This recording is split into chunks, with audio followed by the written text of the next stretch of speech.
say it. I spell my last name Kelly, K-E-L-L-Y. I go by Rich. To my right is my Chief Deputy, Sean Mayfield. To my left here is Renee Crick. She is Clinton County 911 Director. Detective John Griner, Chief of Police Frankfort, Scott Shoemaker, and Sergeant Pierce in Indiana State Police. Today, early this afternoon, approximately 4:16. If everybody's ready, I'll wait. Thank you. Sorry, we got your... That's okay. So you don't have to put them all on. I apologize.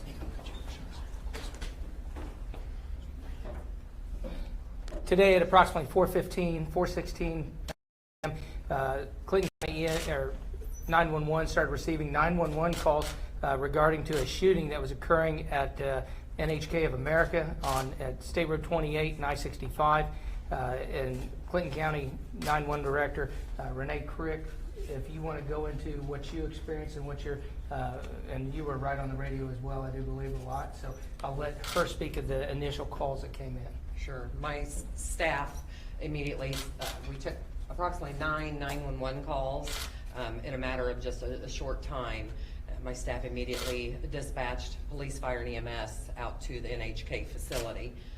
We were able to immediately gather pertinent information, which included suspect information that my staff, they were able to quickly put that out to our officers, and in turn helped locate our suspect. Absolutely. So within just 2 minutes of the initial dispatch going out, we had Deputy Dennis Tillman from the Clinton County Sheriff's Office was in the area, was able to identify the vehicle and then engage into a pursuit. The suspect and vehicle failed to yield to his emergency lights and accelerated up into the speeds of 90 to 100 miles an hour, going eastbound into State Road 20, and at which time the pursuit ended in the construction zone in Frankfort City. With the assistance of Frankfort City and the Chief of Police, they were able to take this person into custody, and a cooperative, non-resistant at the scene after he crashed his vehicle. So he was taken into custody without incident. At the scene, I know that the tragedies that Clinton County has faced today is something that will never,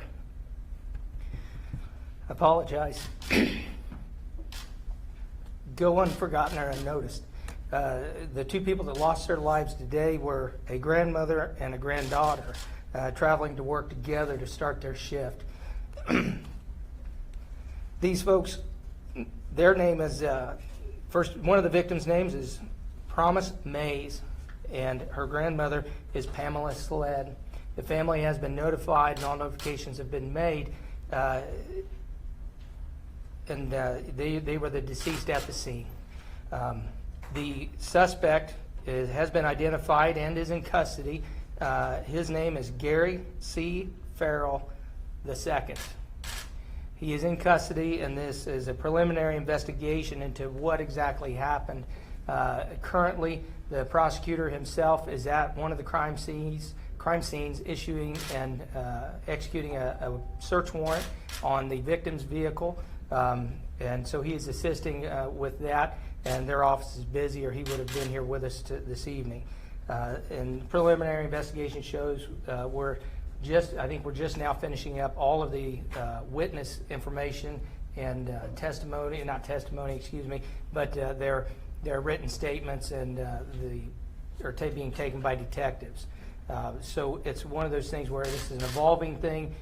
We have the assistance of several agencies, and I'd like to give them credit at this time as ISP and District 14, their detectives, as well as their road officers and Sergeant Pierce. Frankfort Police Department for assisting in containing the scenes and taking the suspect into custody. I'd also like to thank, obviously Clinton County 911, the Frankfort Fire Department, County EMS, the NHK personnel and staff that were there.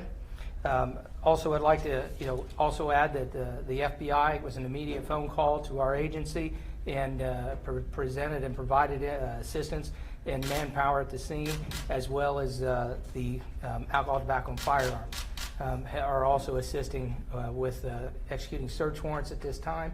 So there will be more information released at a later date and further information into the case.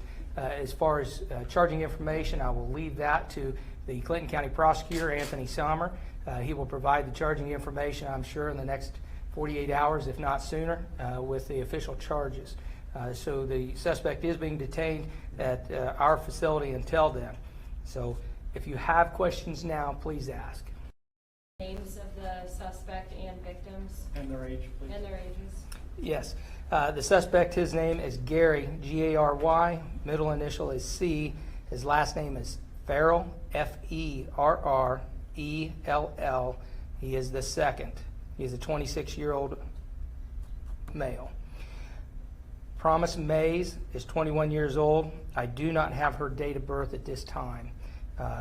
Pamela Sled is 62 years old, and I do not have her date of birth at this Can time. you spell those names? Oh, I'm sorry, yes. Promise Mays, P-R-O-M-I-S-E, last name M-A-Y-S. Pamela Sled, P-A-M-E-L-A, last name Sled, S-L-E-D.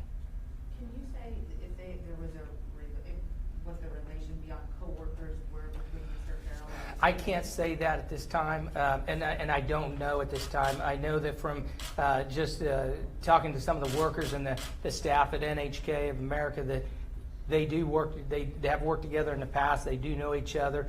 A lot of the information provided to 911 was the person's name as the suspect. So we were provided that information. These folks all work together at the two different plants.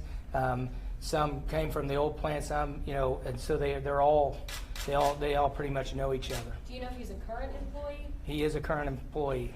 all three are current? All three are current employees. You said the two women were starting their shift. Was Mr. Farrell starting his shift as well? Or was Mr. Farrell was not starting his shift, and I believe his shift was during the day.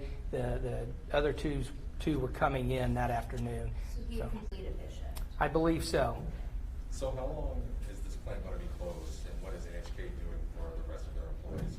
NHK, they did provide me a statement, and I'll give you a copy of the statement that they provided, and I can read it if you would like me to. But NHK immediately contacted, or shut down the plant. Obviously, they shut down the number 2 plant, which is the one that's closer to Frankfort in the area of 200 West. So they shut down the plants.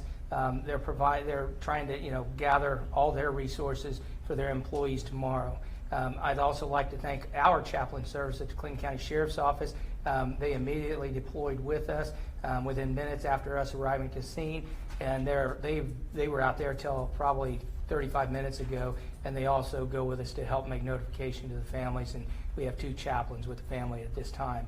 And here in the very near future, for tomorrow and for how long it takes, our chaplains are made available to NHK of America, and they will be there tomorrow for both shifts at both plants. So with that, NHK has given me a statement.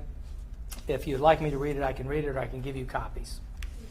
And basically the signature on it would be NHK of America. And I'll leave these up here on the table, and you can feel free to grab one when you leave. Where was the wreck at? Where did he wreck his car? The wreck occurred, Chief Shoemaker? Just in the construction zone on East State Road 28 in Frankfort, right where the plane went off the side of the road in the median. The road's been cut down pretty far, so I think that ended it for him when he fell off the side of the road. Did you recover a firearm? At this time, they're executing the search warrants with the ATF and the FBI and on the residence as well as the vehicle. When I have that information, we will definitely release that information. So Where the does FBI Mr. is Farrell assisting. reside?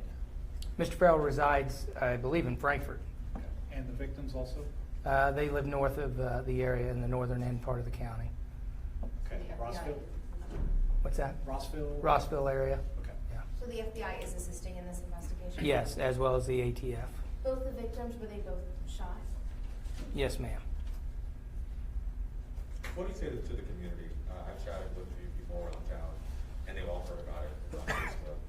Unfortunately, a family member of the victims posted asking about her loved ones and then found out through someone there. What do you say to the community that's hurting tonight? Well, we are all a part of the community, and it is something that I don't think you can ever prepare for as police, as fire, as EMS, as 911, dispatchers, everybody included, and our community. This is something that you can't prepare for. We watch it happen in other cities and other states, other areas, other parts of this world, and you hope and pray that it never happens here at home. So with that, it's difficult. It's crushing because the people that I am working with NHK and the people that work at NHK, most of those folks I know. Most of them we've as police officers, as EMS, as people that live in this community. This is 32,000 people in this community. That's it. So it's really easy to know and make the connections and know the families and things like that. So it is devastating, and it's going to take a long time to heal from this, I'm sure. So every resource that we have, we're going to try and provide that to the community, to NHK of America, and to everybody that we can reach out to. I don't know the answer to that. I wish I did, but there's no way to we can console this and make this it's not acceptable. It's a devastating, violent act that we cannot tolerate, and sometimes we're just there to pick up the pieces. Did the shooting happen in the parking lot? Yes, ma'am. And then do you know if the gunman was targeting the two women, or was he just randomly shooting? At this time, I can't say that they were randomly or that they were targeted. It's one of those things that in the furtherance of this investigation with our detectives, that we will find out more information and be able to provide that this time. And at glance, they worked together. We don't know what the catalyst was to make this happen. This was shift change. There was a lot of other people in the area, in the general area, the cafeteria, and that was right there where everybody's crossing paths. So we will look into it, and we will find out. That's for sure. Renee, can you spell your name, please? Sure. Renee, Renee. My last name's Crick, Crick. And your title? Director, Clinton County Central Dispatch. Thank you. Do you mind to spell your name for us again as well? It's Rich Kelly, R-I-C-H. Last name Kelly, K-E-L-L-Y.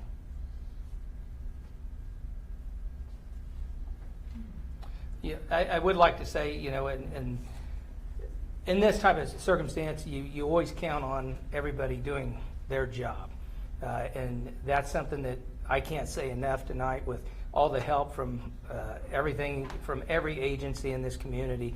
Mulberry Police Department, I apologize to them. They were also there, and that's one of our towns here with the town marshal. Jeremy Russian from Mulberry came, south to help us, and EMS and the fire and those things. It's just, I can't say enough for our entire community and all the services that provide, that everything worked to the response of what was happening. So with that, I have to, it's hats off to everybody that's out there working, and as a first responder, there's a lot of stuff that we carry home with us. Were the victims, since you mentioned Mulberry, were the victims from Mulberry or Rossville? They're from the Rossville area. Okay. Yes. And it's not that far apart. We're talking Right, yeah. 5 miles, 6 miles. And the suspect is from, I think he's got a Frankfort address. Does he have a criminal past? At this time, no. That really, not in particular. No, there's nothing that would indicate that he had any criminal past or criminal history. This factory just opened up a couple months ago, isn't that correct? Yes, this factory is the second factory for NHK of America here in the community, and they did ribbon cutting, I think it was in May. So, it's a brand new start, brand new systems out there, and everything's state of the art. They do have security there, things like that, and so it's one of those devastating things that you truly, I'm not sure that any measure would have kept this from happening.